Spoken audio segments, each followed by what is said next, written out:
Erik Ten Hag is facing up to the arguably the biggest challenge facing any Manchester United manager in the post-Sir Alex Ferguson era. David Moyes faced the almost impossible task of replacing the Red Devils legend, while Louis van Gaal failed to bring the best out of a dressing room of superstars despite an FA Cup success.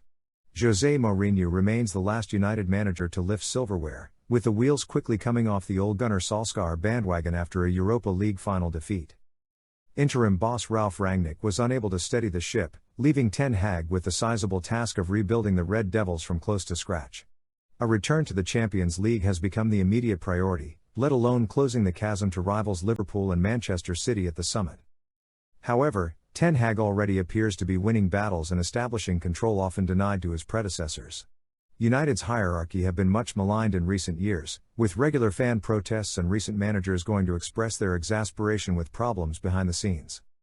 Football's worst-kept secret was confirmed in April with Ten Hag's appointment, and the outgoing Ajax boss has wasted little time in getting to work at Old Trafford.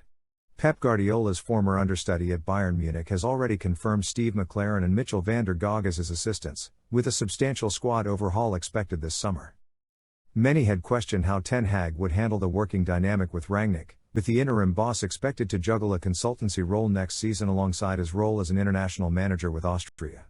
However, Sunday's announcement confirmed a mutual agreement had been struck to allow the 63-year-old to make a permanent exit. United's club statement read, "We would like to thank Ralf Rangnick for his efforts as interim manager over the past 6 months. By mutual agreement, Ralf will now focus solely on his new role as manager of the Austria national team and will not therefore be taking up a consultancy role at Old Trafford. We would like to wish Ralf the best of luck in this next chapter of his career." There is no indication that Ten Hag forced his new employers to sever all ties with Rangnick. However, the incoming manager's previous curt response to questions on this dynamic hint the Dutchman was never in favor of such a partnership. When asked if he felt the German's role as a consultant was going to be valuable at his first Old Trafford press conference, Ten Hag simply replied that is on the club. The new United manager went on to describe how he would draw his own line on the current underperforming squad, distancing himself from suggestions he could rely on Rangnick's own assessments. This mutual agreement removes another potential obstacle in Ten Hag's attempts to assert his authority at a club synonymous with dysfunction in recent seasons. Sir Alex Ferguson's unparalleled record afforded the Red Devils legend a degree of control not seen since, boosted by a productive relationship with former chief executive David Gill.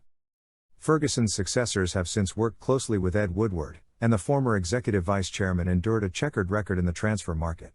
Richard Arnold assumed the mantle of the club's CEO in February, and it has been a year of major change behind the scenes with Director of Football Negotiations Matt Judge, Employees Chief Strategy Officer Hemant Sayo, Chief Scout Jim Lawler and Head of Global Scouting Marcel Bout all set to leave. The era of legendary figures such as Ferguson and Arsène Wenger enjoying near total control at leading clubs will almost certainly never return. However, Rangnick's exit adds to an emerging power vacuum which could afford Ten Hag a luxury denied to the previous 5 incumbents in the Old Trafford hot seat.